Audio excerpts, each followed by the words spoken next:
तुम्ही पण नाही पाहिलं? देव पाहिलं नाही पाहिलं? बरं मी सांगते देव कुठं असतो.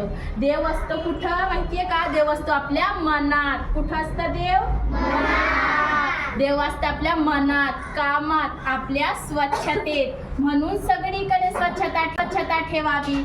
सगळीकडे स्वच्छता ठेवणार ना? हो.